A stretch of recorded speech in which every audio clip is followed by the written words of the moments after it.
just entered the bear crawling nation on the No Agenda stream. This is Mordant, and welcome to the other side of live. Welcome, everybody, to the #1 late night. Happy birthday to Charles motivational show, otherwise known as the other side of live. Tonight's working title is Birthday Boy Blues. We are live from Roseville, Minnesota, and deep in the Bear's Den in Monticello, Georgia. And let's hear it for the birthday boy himself, the dark side of positive, Charles McFall. Charles, why don't you say hello to the people? Somehow I knew you were going to jump into that first thing. Happy birthday to you. Everybody. I hate you. I know. Good reason, my friend, with good reason. Yeah. Did you quit talking? Did I lose you? No, I took a sip of water. But for good reason. For God. And we are having issues with the server. So I'm telling people to call in to our phone number to listen. So, yeah. There we go. There we go. So nobody can hear us unless, unless they're listening to the podcast. Everybody else. In the stream, nobody can hear you scream. or anything else, actually. True. So tonight, if you want to call in and listen, I don't know who I'm talking to. I'm just going to say the phone number because I haven't said it in the beginning. The phone number. What? I said do it. The phone number is 218-632-1724. It's been so long since I've said the phone number, it felt foreign when I said it. So Yeah, it has been a while. it has. It has. That's what I said. What do you got going on in your life this week, other than the birthday blues? The wife's pregnant. Congratulations. Yeah, there you go. That's about it. Okay. That's about it. We actually started doing some Christmas shopping for the kids, and I don't know, man. It's just I seem like I've been really, really busy. Oh! I'm glad you asked what I've been doing this week.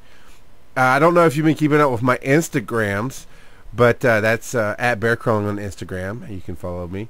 But I was able to take my son to his first ever, not professional, as a college level, but first live football game, thanks to his papa. And we are online now with No Agenda. The server's up, but it hasn't picked us up yet, so keep listening on the phone lines. But I got to take him to the football game, which he loved. It was Georgia Tech because his grandfather graduated there, and they have season tickets and whatnot. And so we went, and as we're going, what I wanted to bring up to you was the crowd. Of course, he's getting into it. He's chanting with the crowd and touchdowns and going nuts and all this other stuff, right? So at some point when I could hear him, I had to quiet down so I could hear him. He looks at me and goes, "And the crowd goes wild." I'm like, "Are you referring to the Tortuga Twins?" He goes, "Yeah, kinda." I love your little man now. That I'm glad you mentioned that. I almost forgot to tell you that. That's awesome. That's awesome. Well, before we launch into our show, I do want to give a shout out and to everybody who is remembering. This is September 11th, and everybody who is remembering people that they knew, people that they didn't know, and who are just remembering in their own way across this country and across the world. I just want to say that we here at Tosol also remember many who were forgotten or even not even mentioned. Charles and I were talking before. Some people that had not even gotten mentioned. But we remember, and as I'm sure you remember, our heroes. So I just wanted to throw a little damper on our positive energy, and now we're going to move on. It is a lot. I've seen some cool. I've actually seen some really cool remembrances. Some pictures. Somebody was passing around this hand-drawn pictures, like on a clear piece of paper or something. Anyway, basically it was an outline that he held up to the New York skyline. It was perfectly drawn. That showed the two towers still there. It was cool. That is very, very cool. Do you have a link to that picture anywhere? No, I just saw it on Facebook. I didn't even hit like or share. I just thought, oh, that's kind of cool. Right. Well, if you see it, I'd love to see it. Anywho, Last week's episode, we had another Success Freaks episode. It was Tosol number 60, and it was called Auto Magic Goals, where we were taking everything that we've been going through this book, one chapter a month, and it's been kind of hitting goals from different angles. And in this chapter, kind of brought them all together. Oh, we've been doing all of this so that we could do it all this way. And it was actually, I didn't think it was going to be too cool, but it was very cool. I thought it was going to be kind of dry, and it turned out not to be dry. We could have probably gone even longer if we wanted to on that one. Don't you think? I can't remember. Do you remember? No, I will steal Steve's line. I've slept since then. I remember feeling really good about the show, and I felt like we pulled a lot more out of it than either one of us thought we would. But yeah, right. I can't remember if we could go. We could always go longer, and actually, we're working on that, aren't we? Yeah, we're talking about it. We're talking about potentially doing that. It's not set up yet. Well, I talked to Gitmo Slave today. I think we're going to fire the code October 1st. All right. Where we actually will start broadcasting at 9 p.m. Eastern and have the power to go as long as we want. Yeah. Now, that doesn't mean that it's still an hour show. And if the way it is, it's just like most shows are going to run an hour. But there are going to be those special nights where we're like, let's talk a little longer. Let's put up closer to the fire and talk about all these things that are going on in our minds and our brains and our souls. Yeah, sometimes you and I just need some quiet time to dig in deeper to those moments as well. Yeah. Sometimes we hit something and the time is up, and we're just getting into the meat of everything. So yeah, but absolutely. This week we have something different. This is a different kind of show tonight. This is something where you were like, you actually said you wanted to be in the hot seat. A lot of our shows, we have two different styles of shows. We have our bigger, better, more, where we're working on chasing and catching our dreams and moving forward and doing those things that are going to take us to the next level. But then we have our not therapy, just a voice, which just kind of gets to a little more of stuff that hits closer to home. And this one's entitled Birthday Boy Blues, because Charles has a hard time with birthdays. And I'm using air quotes. We actually had a conversation before this show so we could do the different notes and go, okay, let's hit this point, let's hit this point.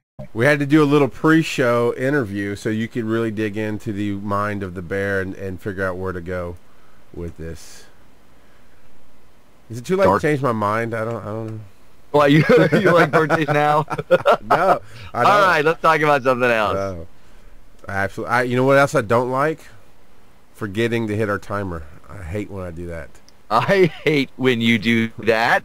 But I got it now. I got us covered. Yeah, okay, so never mind. I got it. We're good. So, Charles, you have a hard time with birthdays. You say that people tend to overreact or put too much weight on them. That is what I said, yes. I will talk about anything else right now if you don't come up off of this. Oh, you have a whole set list ready. I don't know that I have to come up off of this. You can pull. I tell people. I'm going to tell the story of Charles right now. Here's my notes. I'm just going to give you my notes, and then we're just going to talk about something else. All right? Yeah. So why do you have a hard time with birthdays, dude? What's up with that? I love birthdays. I know. So does my wife. And I don't know. I've been ever since we talked on Friday or whenever it was to get prepared, and actually since I kind of got nudged in this direction starting a couple of weeks ago from the team that surrounds us. I've been thinking more and more, and I'm going to let you guide this whole thing. But the short and sweet of it is, I've never understood the big deal about birthdays. I can't remember much about mine. I don't remember. I remember at some point it got to be a burden because I had to go over to my family because they wanted to do something, and then my wife's family is huge into birthdays. But I'm sure more will come out throughout the show. But yeah, my thing is people put too much weight on it. They have to take their days off. They cry. They make big deals about things. I know people who still celebrate their dead relatives' birthdays. Oh, they wouldn't have been 80 because they died. Sorry if that's too close to home, but that's Amanda from 7th Row Center says it's a celebration of not being dead. And cake, what's not to love? I don't know. I got to say, I do actually tune in for the cake. I'm there for the. I'm here for the cake. I've said that at birthday parties and weddings. I'm here for the cake. So you tune in for the cake. The cake is a lie, by the way. The cake is a lie. I know that's from something, but I don't know what it's from. Oh, it's from Portal or something like that. Hey, I've taught you well. You don't even know what the game is, but I've said it enough that you've started to realize where that's from. Cake is a lie. Yes. So yeah, but you said people overact. They put too much weight on them. People even cry when others miss or forget their birthday, and this bugs you.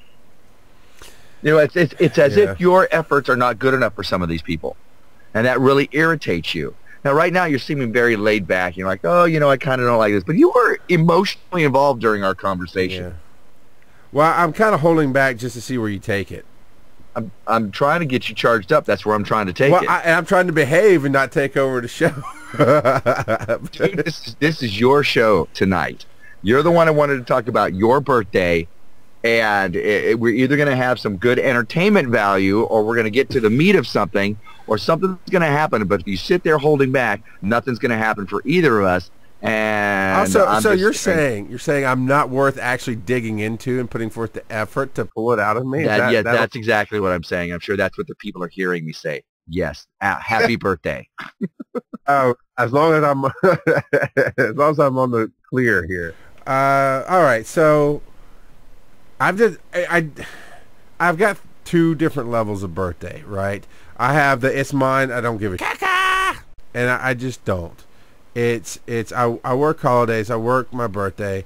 I only acknowledge it because it's important to my wife. And I want to make her happy. And there have been years where we didn't really do much of anything. There's been years where we didn't do anything at all. And then there's been years where it's just an excuse. I mean, I'll be honest. Last year I used it as an excuse to buy an Xbox 360. You know, the price finally got into the range I wanted to look at. And quite honestly, I just used, hey, it's my birthday. Can we get that? And my wife's like, sure. And we did have the money, so it wasn't a big deal. But you know, that $200 could have gone somewhere else. Anyway, dude, the other level is shut the hell up. That's the other level. Is, you know, people either want to make a big deal and really I don't care, or when they make it a big deal about themselves. You know, I told this story to you. I'll tell you this story, and then we'll turn it back over so you can steer this wherever you think it needs to go. But I had a friend of mine, a female friend of mine in college, and we hung out and we dated a little bit, and, you know, back and forth, you know, whatever. It wasn't anything serious, but we were friends. And one day I called her up, and she's crying. I'm like, well, what's going on? You know, the teddy bear. What's going on? What's going on, baby? Come on over here to the teddy bear. We're just friends, but let me console you. Yeah, and she's bawling because nobody remembered her birthday. And happy birthday. I'm sorry, because she had not told me. And at the time, I was one of her closest friends. If she hadn't told me, I can't imagine she'd spread it around to a ton of people. But she's crying because nobody remembered her birthday. I'm like, well, you know, excuse me. I was like, well, you know, I had money. I was like, let me take you out for your birthday. And she's crying. And basically, I didn't exist. I was there on the phone at the time just for her to cry and yell. And I'm sure her parents remembered her birthday. You know, she had good parents. She didn't have crappy ones. And I'm trying to say, hey, I'll take you out. We'll celebrate.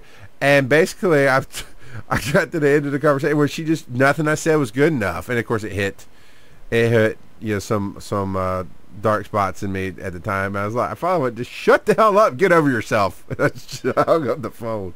So you helped her then. Even back then, the dark side of positive was shining through. Yeah, and this is not the only case. I mean, you told me about this birthday office pool that you were so irritated with that you actually you wound up being the cause for it being shut down. You shut it down. I was the speaker of truth. And the truth shall set you free. And for them, it shut down. For me, I got free. But, well, I came in, and I was broke. See, there's two things about it. Is one, I don't want to make a big deal about my birthday. I sure as hell don't want to make a big deal about your birthday. I don't remember birthdays. I remember my wife's because that's very important. I remember my kids. When is your wife's birthday? March 8th. See, I'm not stupid. That's very important. That's very important. And I remember my kids, but sometimes it takes a little effort to remember the exact year. because of how we have them staggered. You know, that's it. And I have a hard. My best friend. We've known each other for over 18 years. I never remember. I know it's sometime in January, maybe February-ish. I'm not sure. You know, it's just there's so many other things in life to do, and that's the thing. Like my stance on holidays, I don't just wait until Valentine's Day to do something nice. I don't wait until Christmas. And I sure as hell don't wait till my wife's birthday to buy her something that she wants or needs. You know, I really want you to ask some questions. I'm sure you got stuff to ask. 'Cause I can think of some reasons why some of this might have been. But you talked about the office pool. So I was broke. I mean, I was so broke. I was in bankruptcy. I couldn't afford my bills. Things were going to get shut down. And I had to go and get a new job. That's when I ended up getting the job I have now. And I went from a free environment of being a paramedic and basically running my life to working for the man in an office 5 days a week. And that sucked. And I was, even after the first couple of paychecks, we're just catching up bills and I'm broke. And they tell me like 2 weeks in, oh, we have this birthday pool and everybody puts in $5. And I'm thinking, I don't know any of you. I don't want to give you any money. I barely have money to bring, bologna sandwiches to work. And I kind of expressed that, but I didn't want to be something that I don't want to cut out later. So, and then of course it does hit my birthday issues. And I started doing it begrudgingly. And I never get into it because as I got to know most of them. Paid $5. Yeah, I paid my $5 every month. And sometimes twice a month. And I'm like, I've got a life to live. I don't need your money for my birthday because I know you don't like me. Some of them did, some of them didn't. And I'm paying in my $5 to people that I really couldn't stand. And I would, me, I can't let it go. I had to say stuff to it. And eventually we hired people that were on nights, that were overnights, so some paths never crossed. And the year that I got, and other things happened with business. We were getting bought by another company, so on and so forth. But the year that the last year we did it, I got my card, and there was like 20 signatures, but there's only enough money in there from like 16 people. I'm like, what the hell? Seriously. And that's what I told him, I'm out. I'm out. I don't need your money. And literally the way it was balanced up until that point that I pointed out to them was for however many times a year. It's like 16 times a year. Okay. Because I think there were 16 employees. So let's say 15 times a year. I'm putting out $5. But when my birthday comes around, I'm getting the $5 from everybody. You get exactly the same amount that you put out. And nobody cares. Most of them don't even show up for their birthday. I mean, yeah, you make friends. I feel like I'm rambling. But, yeah, I broke that shit. I did not like it for many reasons. Are you happy now? Yeah. Yep. So it sounds like birthdays have gotten a bad rap. I don't think it was actually the birthday thing that bothered you. I think it was you felt you got a job, you got in there, and you're trying to make some money, and $5 is not a big deal, but $5 every month, or maybe twice a month with people that you just barely know, and all this kind of stuff. So you felt pressured into something you didn't like to do. Back then, you were an angry young man, and so whenever you're pressured into something, you push back. I see that. Yeah.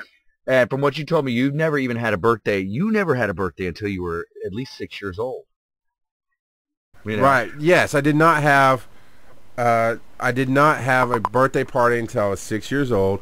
And it's because we went to some family friends or cousins or something, and they had a party, and that's when I learned what a party was. But I personally don't think it's that big of a deal. I get that. I mean, my wife, one of my wife's biggest things, and before I go off onto the dark side of positive or even venture into the negative, I want you to know I support my wife, and we do this. But for every first birthday for the kids, she wants to have a decent big one where everybody comes to the house and there's a big snatch cake. And the first time I was like, he's one. He has no idea what's going on at all. He doesn't even hardly recognize the people. I don't want to spend $100 on it. And of course we were broke back then too. But it was important to her. And she was at least honest. She was at least honest. She says, it's for me, it's not for them. I said, well, no. And that is why I think, the first few birthdays are for the parents until later. Because until the kids are old enough, maybe in their teens or a little older, then they're like, Where's the pictures of my first few birthdays? Oh, we didn't do anything. What? You know, it's just then it gets a little weird, maybe. Maybe, I don't know. And we don't do parties for them now very much. Every once in a while we'll do one, but they're not in public or private school. We've had them in situations where they can invite friends and people didn't come. So what we do instead is we do make it a special day. We actually came up with this idea a couple of years ago of a big chart with a spinning wheel, or just a bunch of pictures of everything they can do, all the places they like to eat, all the fun stuff like Chuck E. Cheese, and we have this inflatable jumping place, and all the fun stuff they can do. And we essentially budget, I can't remember, $150. And we say, you have control of the day. Where is it you want to go? And we got them a little bit of presents, and so they know this is my day. This is special. And honestly, parties are a letdown. I can remember 2 in my life. I remember one was like 12 or something, and basically everybody came because we all went to the same church and their parents made them. And I don't remember any of the presents. I don't remember it being that great of a time. And I remember one when I was 14 years old, the last one, 13 or 14, the last quote-unquote party I ever had. Because, honestly, looking back, it feels like my parents were super stingy. And I know they weren't, but it just feels like that. But they're like, we're not doing anything. Oh, you wanted me to get fired up. I'll get fired up. But basically, they did the whole parent thing. This is the last one we're ever doing. We'll buy pizzas. Your friends can come over and play. I remember it because Street Fighter 2 had come out for Super Nintendo. And my friends came over and we played Street Fighter 2 all night long and had pizzas. And that was such a big deal to my parents to say that was the last one we're ever going to do because it cost them freaking $30 in pizza. Are you done? Yes, sir. Okay. I did. I was at a birthday party last night for kids, and they were like from 5 to 7 years old. And I'm seeing them running all over, and I'm seeing the kids all smiling. I'm seeing them having a great time. And it's a big yard, medium-sized house, stuff everywhere. Eventually they brought out the cake and the whatever, but the parents were having a good time with each other. The kids were having a good time with each other. The kids are all hopped up on their Kool-Aid and everything. The parents are all hopped up on their wine and everything like that. But it was an event, and it was almost like watching it because I was an outsider. I didn't have a kid. I was just there because I knew people, and I'm here for the cake. That's the way I roll. I'm here for the cake. So everybody's having a good time, and it's looking. They were all friends before they had kids. They're all friends now, and it's almost like, look, we're all in this together. We're all having these experiences together as our children are growing in this certain way, and now we're going to have this celebration together for one kid, for his birthday. But it was a good time, and I'm watching everybody. Nobody's sitting there going, "Oh, why am I here?" Everybody's having a good time. The adults are talking, the kids are talking, and everything. Now, the thing that struck me is when you said that you never had a birthday till you were 6 years old. I remember we talk. I love football, love it, love National Football League, all that stuff. But when you could talk to college football, I don't care. I just don't care. I went to 3 different colleges, and at the time, none of them had a football team. So now I don't care. And that might be, something that you never had something when you were younger. Maybe that's why you don't like it. You're also you're very annoyed by the people that are having to take off for their birthdays, or whining because making a big deal because you're not making a big deal out of their birthday. There's a lot of possible reasons for people getting bent out of shape, for others forgetting their birthdays. People just want to be noticed on some level. They want to be noticed. They want to be highly esteemed, especially by their friends, and they want them to think that they want to be unforgettable. They want to think that their friends think of them. Now, your friend in college kind of gave you a raw deal. It's not fair when she doesn't tell you ahead of time. Believe me, I know when Ron and Jeff, my Tortuga brothers, birthdays are coming up. I know. I can't avoid it because it's just, it's a big shiny everywhere. But woe to the Tortuga who forgets the other person's birthday. So people just, they want to be unforgettable to their friends. They want their friends to think about them. And if you just kind of, oh, I didn't think about your birthday, sorry about that. Then it's like, oh, you didn't think enough about me. Now, maybe that's not you, but maybe that's everybody else. And maybe that doesn't excuse their behavior with you, but it does explain it a little bit. I remember I'm a Christmas baby. I was born on December 21st. Mark it down, boys and girls, December 21st. And I was at this nightclub, and we would always go there, I think, on Wednesday nights. And it was attached to a Bennigan's, and they were playing like 80s music and goth music, but this was the 80s and 90s, so that's why they did it. And the week before my birthday, it was somebody else's, and everybody brought in presents and in gifts and happy birthday and a cake, and I'm like, next week it's my birthday. I can't wait. Next week is my birthday. The next week I show up there, and I'm all smiles and ready, and they're all handing out Christmas cards. Merry Christmas to you. Merry Christmas. And they come up to me, Merry Christmas. Oh, it's your birthday, isn't it? Tap, tap on the shoulder. Happy birthday. And I was like, oh. Yeah. And see, that's where's the thing. mine? Now, is that a selfish point of view? Probably. But it hurt. It hurt. Right. And that's the other thing, too, is people get so, I guess this is kind of my hangouts with holidays, too. People is so disappointed and so hurt over it if it doesn't live up to expectations. And I guess I've been surrounded by people all my life who have such ridiculous expectations of what birthdays should be. And now I try to treat my wife. I make sure to do stuff nice for her, and she has very much appreciated it throughout the years. But I know people. I'm thinking of them as you're telling that story. I'm thinking of them right now. One, Christmas babies get shafted. Historian in the chat room. We are live on No Agenda Stream right now. Tuesday nights coming up soon, 9 p.m. But right now it's 9:30 to 10:30 p.m. Eastern. Here on No Agenda Stream, you can be in live with the chat as Historian is, and I believe they are a Christmas baby. And I've had other friends. You're a Christmas baby. You guys get shafted, and a lot of times as kids, I know one of my friends, her birthday is the 20th or 21st, and she'll get a bunch of money and stuff for her birthday, but mostly money, which then she'll have to turn around and go buy Christmas presents with. You know, of course, you could do better management, but that's my thing too. Is there's a guilt, but I will get into the guilt in a second. But there's so much. You set yourself up for so much failure with your birthdays. I know people who take a whole birthday week, and if it didn't live up to their super high expectations, which sometimes are ridiculous, then it's just miserable, and it makes me miserable to be around them. And who should care about your birthday? Your parents, you, and the person that you're begging right now. That's about it. Now, birthdays, if you take birthdays as just an event, they're not really that big a deal. And if somebody misses your birthday, it's really not that big a deal.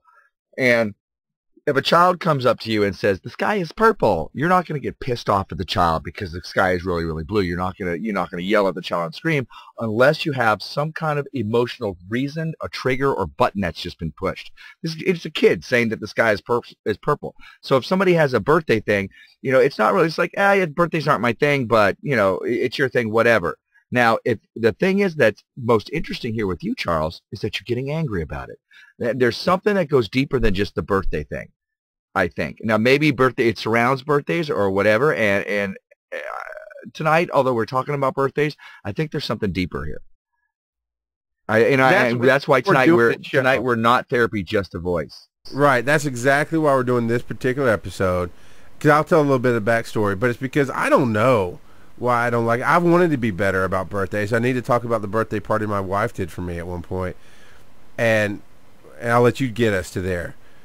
But a couple weeks ago, I love getting things. One of the happiest joys in my life, besides watching a new Doctor Who, is opening that front door or looking out the window at the front door, and there's packages there. Love it. I don't care if it's the school books for the kids, because we do homeschool and they come in the mail. I love getting boxes at the front door. And it's just an excuse. But people like excuses, too. Because, you know, I put up wish lists in the middle of the year. Everybody kind of went, oh, that's kind of cool, and moved on. But I put it up now, or actually I won't. I can't. But it's just not in me to say, come get me stuff. It's my birthday. I just, see, now you make me want to cuss at myself right now. But those around me, Sharon Watson, Angie, you, have all said, put it out. Let people know it's your birthday. Let us do something for you. And so I begrudgingly let go of that and try, and I put it out there. But I can't. As much as I like getting stuff, I can't ask for it, man. I can't go, come give me some of my birthday. Because I want to slap myself. Even mocking myself, I want to slap myself for that. Caca! That's number 3, baby. You're gonna be editing. You're gonna be editing this. Editing. I know. I can't say it. Editing. Anyways, that brings up another point. There's Gary Chapman came out with a book called The 5 Love Languages, and I've talked about it on the show before. Basically saying that we each have a primary love languages. We all touch on all 5, but we have a primary love language that when somebody does something for us according to this language, it really, really fills what he calls your love tank. And if you do it for somebody, you're really expressing love. It's like when a man says, you know what, I'm working all the time to put a house over her head and I'm to make sure that she has everything she wants, and she thinks I don't love her. And then you talk to the woman, and she goes, I just want him to spend time with me. Well, the guy's love language is acts of service, doing stuff for other people. Her love language is quality time. There's also words of affirmation. There's also physical touch, and not talking about the sexual touch, but I'm just being in contact with each other, you know, hand on the back, or just, you know, sitting cheek to cheek, whatever, just entwined in each other, physical touch. And then there's gifts. And you brought up before, and you kind of hinted at it now, you brought up before that gifts is one of your primary love languages. So I think it's very interesting you have a hard time saying, you know, you have a hard time with birthdays and everything else like that. It's almost like you have, it's almost like you have a hard time receiving. There's this guilt attached, especially to birthdays. There's this guilt attached to money. I told you the story back at Valentine's. I've loved that moment, by the way. We're like, oh, you don't celebrate Valentine's. You say you do it every week. So what'd you do this week? I bought my wife the most baddest, coolest, best mixer in the world. Spike win, you know. And I'll do that all day long. But, you know, there's not enough time to go into all the stories why there's guilt attached to stuff with me and my wife and buying, because I make all the money. I make all the money, and I could just go buy what I want, and to have her go buy what I want is not. Sometimes she surprises me. A couple of years ago, she got the Keurig coffee maker that I wanted. Had no idea that she'd done it. Didn't know it was even in our price range. You know, that was awesome. But for the most part, I just get my own stuff. But then there's the guilt of, well, you're only getting it for me because it's my birthday. Then, and you feel guilty about it. I see, that's how I feel. You're getting stuff, and it's only because you feel guilty. Or then I know how much you make, and you're going crazy and getting all this stuff because you want it, but now I feel guilty because I know you really shouldn't have done that for me. Yeah, and you know what you're doing is you're putting all of this stuff on them. You're saying you feel guilty. You don't really want to do this because you are like this. When actually, Charles, I think you have a problem with your receiving muscle. You have a problem receiving these gifts. And if gifts is one of your love languages, what that equates to, my friend, is you have a hard time receiving love from people. You're not comfortable, so you're going to take control of it and go, no, you don't want to do this, so I don't want you to do this. And it seems like a control thing. And maybe you felt denied love when you were younger, because you didn't have whatever it is that you didn't have. So now instead of letting that just happen to you, you get to control it. No, I don't like birthdays, therefore I don't get the gifts, therefore I don't get love, and I can control that. That's an interesting concept to just think about. Whether or not that really rings true with you, I don't know, but it's an interesting concept. Remember, not therapy, just a voice. Well, you know, playing into all that, the birthday party, my wife, like I said, she came from a big celebration family of all the holidays, and it really was about stuff, and that's what kills me. Is I love getting stuff, but I don't want it to be that. Rathburned, who was here live in the chat room, said she used to spend a ton of energy finding the perfect gift for people, and she stopped, or as she got older, she realized nobody else was really putting any effort forth, and it burned her out, and she stopped doing that. And I might be paraphrasing what she said, but that was kind of the gist of what I understood there. I get that. I love doing amazing things for people, and you don't have to do it back for me, but at some point it does get burned out when you have to buy for all these people, and especially people you don't like, because I only want to buy stuff for people I love. That's all I want to do. You know, honestly, let's say this is not true, but this is the example I can come up with. Let's say I never knew who Sharon Watson was. I just know she works for you, and I love working with you. So your birthday comes up, I'm doing what I can to get you something awesome for your birthday, right? But you know, Sharon's coming up, and you're like, oh, what are you gonna do for Sharon? Nothing, because I don't know her. Now that's obviously not true now. I'm just trying to put a thing. That's how I operate. Is if I don't like you or I don't know you, it's personal. The things I buy you are personal. I don't just get a Christmas list. I go and find something you really want, or something that makes me think of you, and in turn, when you see it, it makes you think of me. And I do this all year round. And playing into what you're talking about, the not feeling love or being able to receive love. My wife, I was allowing her to do a birthday party because she just wanted to. It's like our second year of marriage. I said, fine. I hate birthday parties. Whatever. I'll let you do it. And she did it up. She went to like the party place and got all Batman streamers and stuff because I'm big into Batman, and made me my favorite meal, I'm sure. And had I had some work friends, and they came over, and my best friend and her family came over, and it was a house full of people. And I ended up sitting at the table to open presents, and everybody's just staring at me. And here I am opening for me, with everybody else doing nothing but looking at me. And I hated it. Hated it with a passion. Got some cool stuff that I still have. I got a cool sword. I got some Batman stuff. I got some cool stuff, but I hated it. Right. Maybe you should skip that part next time. Something that just kind of struck me when we're talking about the love languages. What if, or even talking about, let's call it a birthday language, where you have different people like different things. Like for me, I don't go to that many parties. So when it comes time for my birthday or for a chance for a big party, I want a big one. That's the way I am. Or people who are going to parties all the time, maybe they're like, no, I want a quiet dinner. If your wife's love language, and I don't know if her love language is gifts or not, but let's say it has something to do with birthdays, and that's her way of expressing love to you on your special day. And for you to poo-poo that or say, no, I don't want you to do it that way, you're shutting her down in her native language. Now, if you hated the part about sitting at the table and, open the gifts in front of somebody, make an amendment. You don't have to do that. Just like, you know what? We're going to do this later on. Just leave the gifts. If you bring a gift, great. If you don't bring a gift, great. It does not matter. Just, I'm here with my friends. That's all that matters. But I don't want to sit here. I'm uncomfortable. And if you work that out with your wife, I'm sure she's going to understand it and go, okay, we'll do this different thing. Or maybe instead, everybody shows up and you give a small trinket to each of them.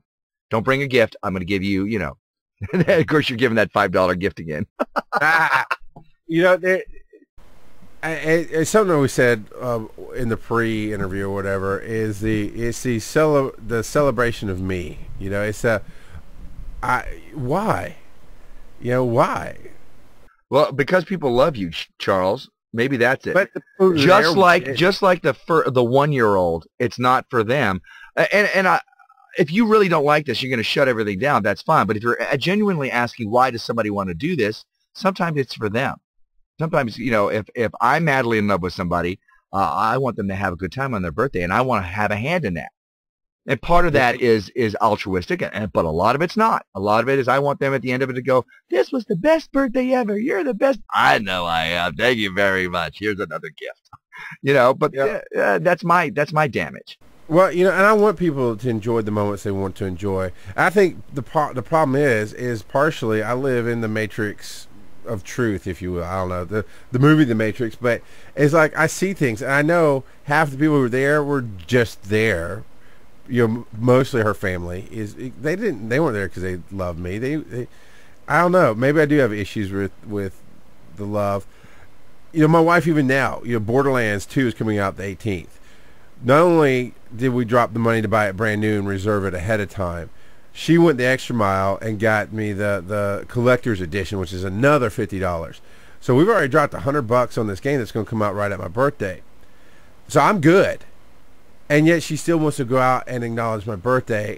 And I was like, well, I'm trying to be open. I'm trying to help. And I get that's what she does. And I'm not poo-pooing it at all. We'll go and have a good time. But to me, it's like, but we're dropping this money on this game, and you're going to lose me for at least 30 days playing it. Why do we have to spend so much more on this? I don't know. I don't know. I just have you asked her why? Have you asked her why before and say, why do I just want to spend a regular day? I know why. It's because that's part of her language. If she doesn't actually get to do something for the birthday on or around the birthday that's specifically for it, she doesn't feel like she's acknowledged it. I get that. I get that. I just wish that she could understand that. I see that she acknowledged it. She freaking Are you dropped okay that with money. that? Yeah. Can you receive that as love and see that you're deserving of that? No, Can you see that you're from her? deserving Can of- you see that you're deserving of whatever she spends on you because she wants to do it for you? Can you receive that? I don't know. All right, there's something to look at. You know, because when it comes to celebrations and me, this is something you said to me earlier. When it comes to celebrations, me, I've got issues, and if that's the case, you have to be careful because this show is a motivational show about people chasing and catching their dreams. And if you have a hard time receiving, you know, something that people around you or the universe or God has to offer you, if you have a hard time with that, this is going to get in the way of your success. Don't when I deserve it, when I've earned it, when I get up there and speak to the masses and change. Who says you're not deserving? Who says that you don't have everything that you need in you right now to become a huge success? Who says that you're not perfect just as you are right now? It's nothing to do with the birthday to me. No, You're saying that you're undeserving. Now it is talking about that. I'm talking about, you know, you want to talk about we do success freaks and we change lives. I get that. You know, and you can come up to me and say, man, you the things people do. I mean, I'll pick on Lala a little bit. We meet every week. And Lala's helped me out a lot. But Lala turns around and is like, oh, there's just not enough words. And she's one of many. But there's just not enough words to say that show how much you've done for me. I can't tell you how much you've done for me. It's amazing. You know, I'm like, I'm just helping. And I get that I'm helping you. And I get you see it's a big deal. And I'm cool with that. But to me, it's not a big deal. It's what I do. Well, I moved beyond the birthday thing now. It seems like you have a problem with this is getting to be about your self-worth. This is getting about you feeling worthy. I don't know. Maybe. And see how you got quiet right there, and I mean, I don't know what to say to that. Yeah, that says something to look at. Again, we're not therapy, just a voice. I can say anything, and it's just entertainment. I will sign the damn disclaimer. Dig. What do you see? That's just it. It seems like you turn to a 5-year-old kid when I say that about you being worthy and being deserving and knowing that you're deserving and being able to claim that you're deserving. You go from, man, I don't need that. I don't need any of this stuff, and I don't want it to. I don't know. Maybe. I don't know if that's right. Well, you know, you go to that 5-year-old kid. Say that again. I think I'll go. I'll say it again in a minute. I think I'm going to go a slightly different direction. I get torn. I do, because I've heard. I don't want to sound like an ass. I'm just going to be real for a minute though. I've heard other shows that I still am really good friends with, and they're great guys, and they made plenty of money to go do their own thing, and for whatever reason they didn't go get a new computer when they needed it. And when this wedding came up, a bunch of people, including myself, chipped in and bought them a brand new computer. And I was like, man, this is a great thing. We're helping you. It's awesome and good stuff. But at the same time, I go, I want to touch the world where people want to do stuff for me. And I haven't. And I get irritated with that. But at the same time, I know I'm touching the world and changing people's lives. You are, you know, and I know where you're coming from when it comes to this kind of stuff, because I see the madness that goes on inside my head. I see me in the morning, you know, all scruffy and knowing that I have a million things to do and yet not hitting the stride that I think I should be hitting. I see all my faults. I see where I lack. I see where I trip. I see where I stumble. I see where I hurt people. I see where I hurt myself. I see where I'm not worthy. And then I have that one person who comes up to me and goes, thank you. Thank you for doing what you do. Or thank you for being a friend. Not even with Mordant World or The Other Side of Live or not any of this stuff. Or Tortuga Twins. Just somebody coming up or a stranger saying, thank you because I held the door open. Maybe that's not that big a deal. But I'm starting to get the fact that, yes, I'm worthy. But I also have the fact that everybody is worthy. Everybody is perfect where they are. They're just in a different stage of the game. They're just in there is no me better than you. We're just different places along the path. That's all. And you're worthy, and for you to say, I don't know if I'm worthy of my wife's love, so I have to stop her, or I'm uncomfortable with it. You know, that's a self-worth thing. And you have to know that you are worthy. And darn it, people like you. People don't know me. Yeah, babe, people don't know me either. But you know what? Those people that don't know me, they're just like me. And they do the same heinous things that I do. And they do the same wonderful things that I do. Just like you. I do want to put a slight caveat before it gets too far away from that statement of I feel like I haven't touched the world. I know I do touch lives. And I want to say right out, people who do things for me are amazing. You know, the fact that Rock Girl and Sharon Watson and Kim Kardashian, or Glowacki, that's her name, Kim Glowacki, and Nolan Overton have all stepped forward to be a part of our team. And it's not ours, not yours, it's not mine. It's just a bigger thing, and it's together. You know, those kind of people turn into family. So I wanted to say that, so I didn't step on hard toes just being real there. I appreciate that beyond all. I mean, the other night, Angie and I had a moment where she was having a rough time, and I asked her about it, and you know, she was really appreciative of that. And I want that to be acknowledged in the midst of figuring out why I feel the way I feel about everything else. Right. Now, the reason that I'm hitting this so hard, I've been listening to and reading Wayne Dyer's book, Excuses Be Gone. And he talks about how you working on yourself, even physically, but he talks about how your beliefs really, really, really affect you. And that those things that we're chasing, catching our dreams, those things that we want to have come into our lives, you know, it's not so much what we want, but it's more about who we are. That's what comes to us. That's what stirs the quantum soup. It's not just wanting, although wanting begins the process, so that's part of it. But it's just, you know, oh, I want to be a better person, I want a better life. That's not enough. It's about being that person that gets that. So I have to caution you, my friend, and you are my friend. And so I take umbrage of you putting yourself down like that. I have to caution you, your belief about yourself, even subconsciously, and the way that he put it in his book, Excuses Be Gone, is don't think of it just as a subconscious mind, but as a habitual mind, which is where you go to over and over and over because you don't have to think about it. The way that you think about yourself is affecting your reality and what you're moving into. Now, I know you're changing. I know I'm changing. Everything's happening. I mean, we're growing into these kind of people to create this thing that we're doing with everybody else, and it's awesome. I love it. But we teach what we most need to learn. We talk about what we most need to work on in our own lives. And as I'm saying these things to you, don't think I'm not listening myself. You know, I have my own self-confidence problems. You know, but we got each other's back on this. So I'm here to tell you that you are worthy. How do I know you're worthy? Because I know I'm worthy. And I don't know you. I don't know the heinous things that you do. No, but I know the heinous things that I do, and I know that I'm worthy. I know that other people are just like me. People I esteem highly. People that I have great respect for do awful things, and they are worthy, and so am I, and so are you, my opinion.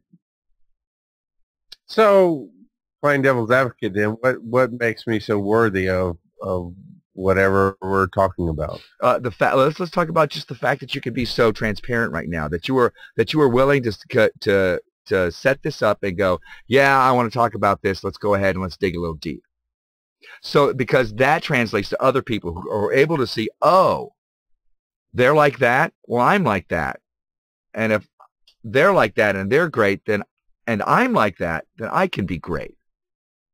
Meaning, if they are, you know, goofy clowns that do stupid things and yet they're doing wonderful things, then I can be me and yet do wonderful things. And you're able to share that with people. That's one way. You're able to talk to people to help bring that out. That's another way. You're able to, for the most part, I can talk, I really do believe in the law of attraction. I really do believe in what you think and believe about yourself really affects your reality. And yet sometimes I'll just say something negative. Black!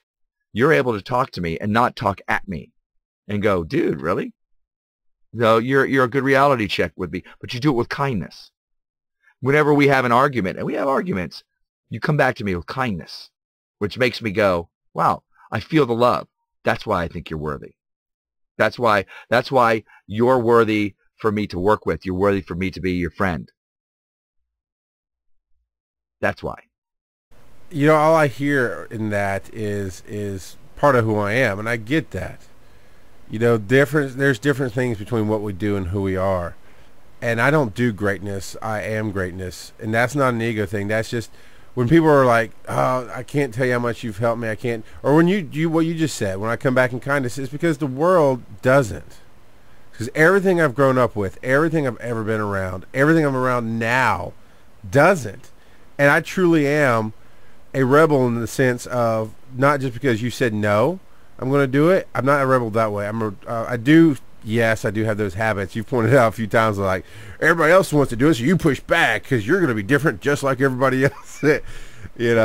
I do have those moments. What I mean is truly, I give kindness because I don't get it. I give understanding because the world doesn't. I give love because nobody else will. I give help and reach out a hand. I do all these things you talked about. I am all these things you talked about. And that's why you're worthy. Of what? The same thing back. But the same thing doesn't come back. Absolutely. I think you're wrong there, my friend, because you're just like, I think it was Gandhi who said, be the, and I'm not sure if I'm paraphrasing, be the love you want to see in the world. When people turn back to you and say thank you, that's a small part of it coming back. When people come to you and say, wow, I want to do something for you, or just be around you, or I want to hear more of what you have to say, that's some of it coming back. You're changing yourself, you're changing your own reality, and that's rippling out. The ripple effect that Doug Grady talked about in his book, The Ripple Effect. It's rippling out and affecting lives. And those ripples, when they hit the walls, they come back and they're affecting yours. And you may not see them for whatever reason. You may not want to see them yet, but they're coming. And whether you see them or not, they're here. And you should learn to be grateful for them so that you can begin to see them more, because they are here. This show is an example of it. This moment right now where you asked, well, what am I worthy for? And you got to hear me talk about it. That's an example of it.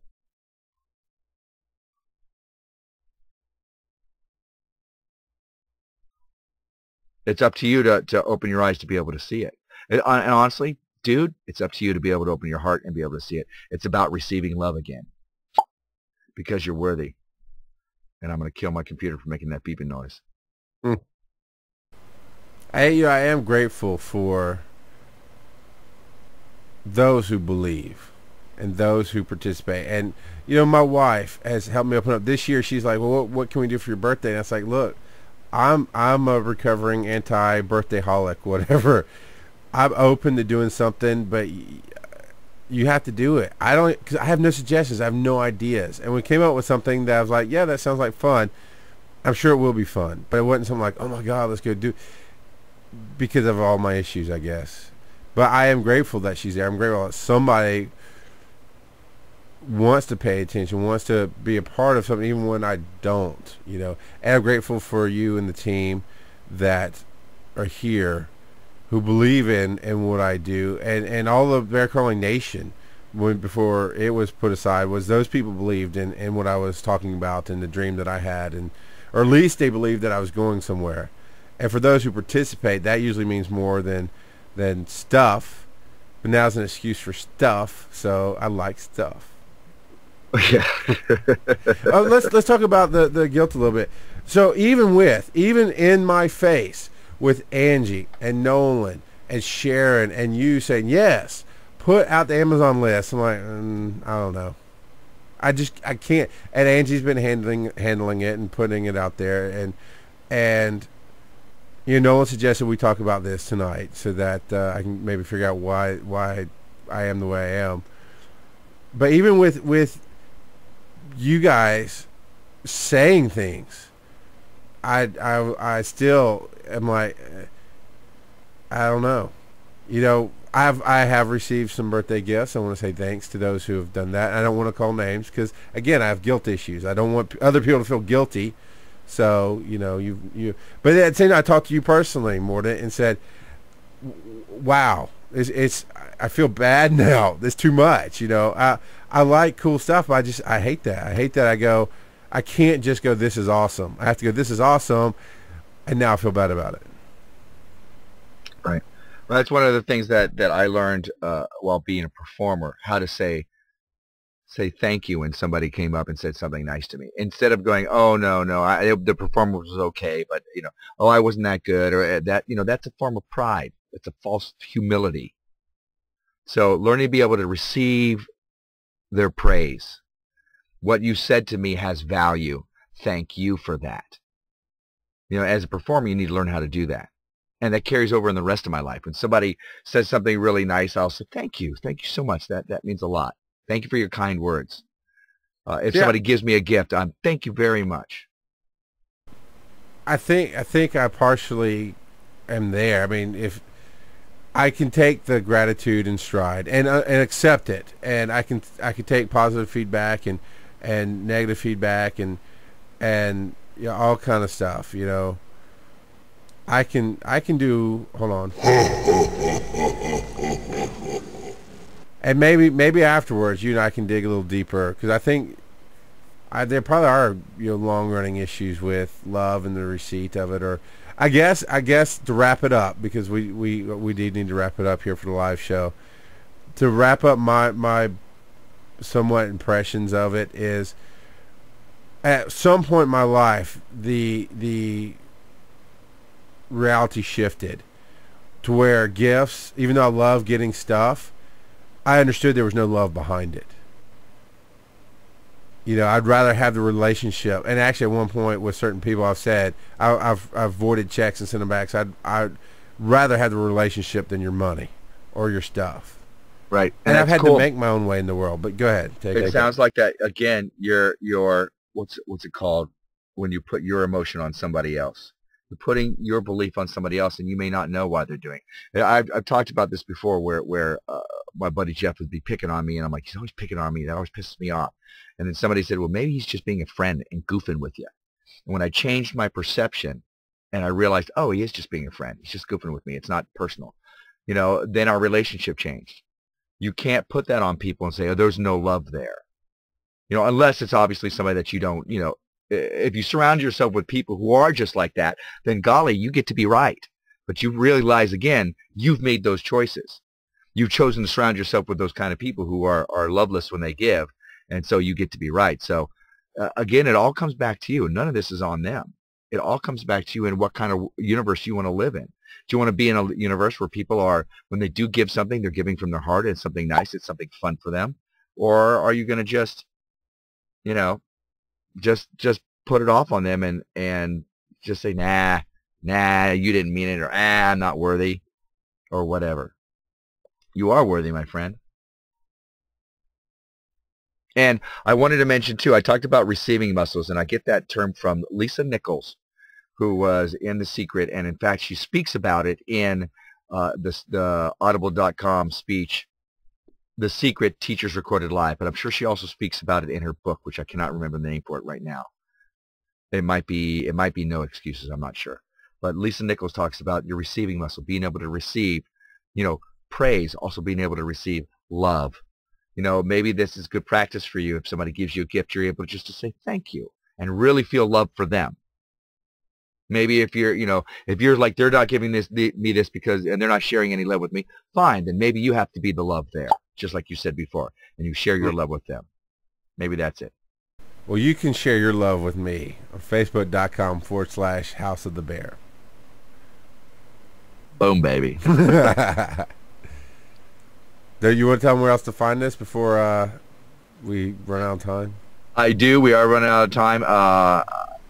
You can find us every Tuesday night, 9:30 p.m. Eastern Time at mordantworld.com/NAS, and the NAS stands for No Agenda Stream, and that's going to be changing pretty soon, the mordantworld.com part.